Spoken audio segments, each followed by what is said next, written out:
Hey, what's up all my dope creators? My name is Mr. Tohono, and in this video, I'll be painting this picture with a character that's based off of the Scottish Wildcat. So in this video, I'll be talking a little bit about my art process of creating this piece, and some cat facts about the Scottish Wildcat itself. So to start off, let's show some quick sketches and thumbnails of how I created this piece. So this whole sketchbook page is pretty much my thought process when creating this piece. So these three pictures right here are pictures that I pulled up off of Google of the Scottish Highlands. Now the reason why I chose all of these three pictures was because there was an element to each one of them that I wanted to incorporate in the background. So for example, in this one, I really loved the sort of valley with the lake in the middle. And I loved the two ridges right here in this second picture. And I liked the tree that was in this picture up in the foreground. So in most of these sketches, I tried to incorporate all three of those things from those three pictures. But it wasn't really working for me. And at the same time, I tried to work out the composition as well and stick with the rule of thirds. So if you don't know what the rule of thirds is, in photography, it's a form of composition where the subject matter would say, for example, in this one, would stick to the line right here, and you have to make sure that your subject matter is not in the middle, otherwise it could be very distracting. Now, in some ways, it does work, it can work like that. For this though, I wanted the main focus to be the wildcat, obviously, and I didn't want anything too big to distract it from that. So after going through all these different sort of ideas, I finally decided to go with this one since the subject matter was the wildcat itself, but I sort of scrapped all of these ideas and I went online and I found a royalty-free picture to use, and I changed it up just a little bit so that it doesn't match exactly what the picture looks like. And this right here is the final sketch of my idea for this picture. So in the background, the mountains weren't as high in the photo, or they weren't as big as they were in the photo. So I changed those up a little bit. And in the background of the picture, there was a sort of castle-like structure, but I decided to change it to like a little cottage to make it seem like, well, maybe the cat actually lives in that place. And of course, I took this rock, the cat sitting on the rock, looking at its awesome bow, and I'd say it's a pretty decent idea. So now let's actually get into the process of me painting this piece. So I start off by drawing on some cheap printer paper, and the reason why I do this is so that later on I can use my light board to transfer this over onto my watercolor paper. Another reason why I do this is so that if I were to ever mess up on my painting, I would at least have the drawing from the printer paper to transfer to another sheet of watercolor paper so that I can redo the painting itself.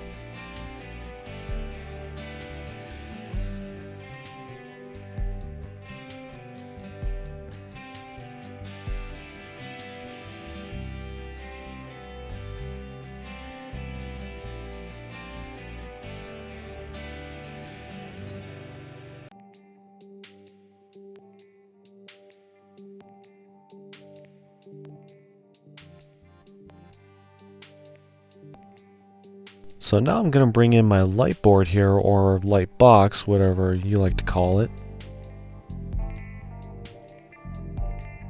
So then I place my drawing on the bottom and the watercolor paper up on top, turn off all the lights, turn on the light box. Bada bing, bada boom. There you go.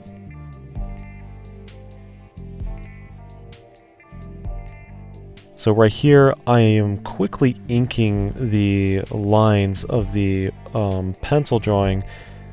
The thin lines are more of a guideline so that I don't paint outside of any shape that I'm painting. I'll go in later inking this again, but giving the lines a little bit more style with the outline varying in size.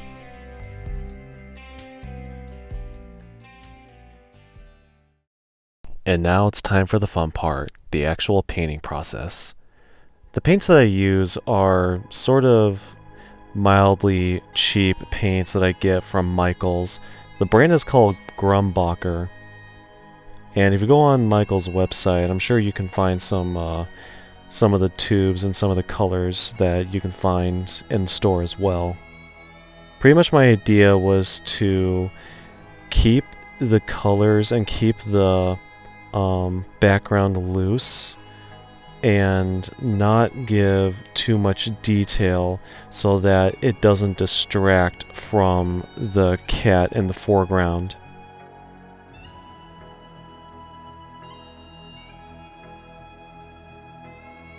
So the reason why I wanted to paint this was for a couple of reasons. One is that I have a huge admiration and huge love for Scotland. In fact, I have a huge fascination with both the UK and Ireland as well. But I also wanted to draw attention to Scotland's most unique animal, which is the Scottish wildcat. The reason why I wanted to bring attention to this beautiful and very fascinating animal was because of the fact that it is super highly, scaringly, horrifically endangered. In fact, it's so endangered that it's said to only have less than 100 confirmed real wildcats. Now, the reason why I say 100% real is because of the fact one of the dangers to the cat itself is that it's hyperbreeding with feral domestic cats. So, in fact, there's actual hybrids of domestic cats and the Scottish wildcat out there, and there are less pure, genuine wildcats themselves.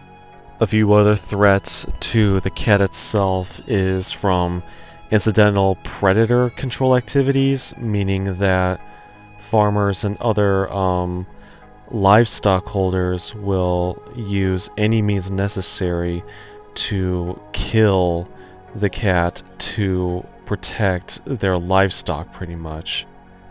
Other threats include feline disease, road collisions, and of course the big one being people messing up their habitat. And what a lot of people don't realize is that these cats are actually very important because they keep the population of, like, say for example, mice and rats in check so that there isn't too much of them. Thankfully, there are conservation efforts being put in place to protect these animals and to repopulate them. And I will leave a link in the description below to an organization called Wildcat Haven, where they made it their simple duty to help protect this animal and to repopulate it. So if you go to that link, you can make a generous donation and help them with their cause to repopulate this beautiful, beautiful feline animal.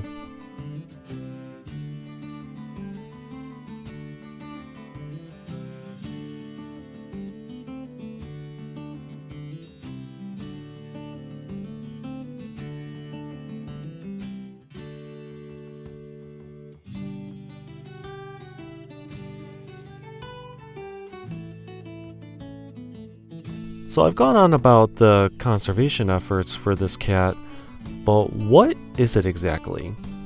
Well, it evolved from European wildcats many thousands of years ago and is the largest of the wildcat family and can be double the size of a domestic wildcat, so it's a big kitty. Some of the physical features is that the fur is usually thicker than the domestic cat, and it also has solid black and brown stripes on the fur with perfect rings on its tail. Also, if you want to talk about grumpy cats, look at these guys. They look like even if you sneeze in their direction, even if you're far away from them, they will mess you up. So, just like most cats, they're mostly solitary and independent and will usually stalk the grounds of the highlands looking for its next meal. Their lifespan usually depends on whether they're in the wild or whether they're in captivity. In the wild, it says that they supposedly live for about 7 years, but of course with these animals being super solitary and very secretive, it's mostly unsure. But in captivity, it's said that they live for about 15 years. And as I mentioned before, they are double the size of a regular domestic cat. In fact, there have been stories where people have gone out on hikes, and if they have ever come across this animal, say for example, they had their dog with them, the dog was usually the one that got beaten up by this cat. So there was one story that I read where a German Shepherd, one of the world's strongest and toughest dogs, was actually beaten by this cat. Again, this cat is double the size of a regular cat, and it took down a German Shepherd. Now, of course, the German Shepherd was okay in the end, but the poor dog got pretty messed up in the end. Now, as ferocious and as scary as they seem, the cat is actually very fearful of humans, just like most animals. And the story from before, I'm sure the cat was obviously just fighting as defense and as like a last-ditch effort to get away. Now, they obviously use this strength and power when it comes to hunting for their prey. And just like most cats, they're also very stealthy and very adaptable to their environment. In fact, they've actually evolved this behavior in response to people changing their environment. So now they can actually hunt either in forests or open areas as well. They're also one of the known wildcats that's actually not afraid of water. In fact, they'll actually swim across a river or a pond to get to the other side if they're hunting. With them having stripes and actually swimming in water, they may have more in common with tigers than we actually think. Now, they're able to actually do this with water because of the fact their fur is so thick that it actually prevents them from getting fully wet. So I really quickly wanted to talk about the reason why the cat is actually holding a bow and has a bag full of arrows. It's said that the cat is actually a very, very avid hunter, with the fact that its senses are dialed up to 1,000 pretty much. Probably its most unique and very helpful senses are its hearing, touch, and balance. Just like most cats, it can see in the dark during the nighttime, but during the daytime it's mostly colorblind. It can only see a few ranges of color.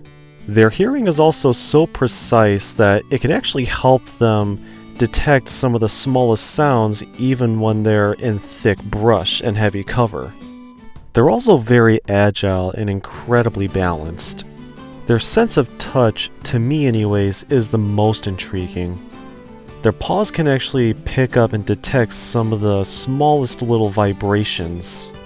Also, their whiskers and hairs on their body can help detect some of the changes in air current. So with all that said, it made a lot of sense to portray this cat as a hunter. And I thought it would be cool to give him a bow and a sack of arrows to make it look like he was very precise with his weapon and very proud of it as well. Plus, who knows? maybe he handcrafted it himself. Just looking at the background of this piece, it really makes me want to just live like close to the mountains, or at least have like some kind of vacation home in like a sort of valley where I can just look at the view of these spectacular mountains.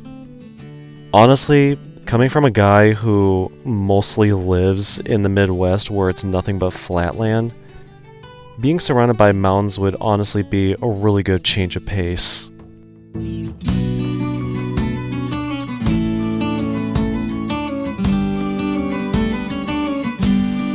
So like I said earlier in the video, I'm going back in with a thicker pen to outline the cat and give the outlines a little bit more style where there's variations in width of the lines themselves.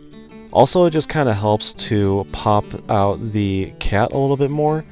I also did the same thing on the backgrounds as well, as you saw it, but not with as much of thicker lines as I did on the cat.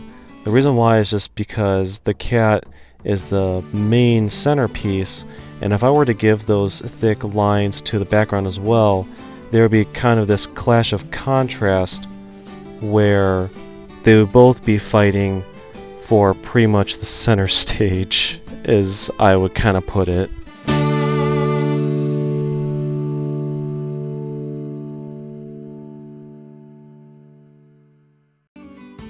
As we continue on with these visually splendid tape removal shots, I just wanted to say thank you all for sticking with me till the end of this video.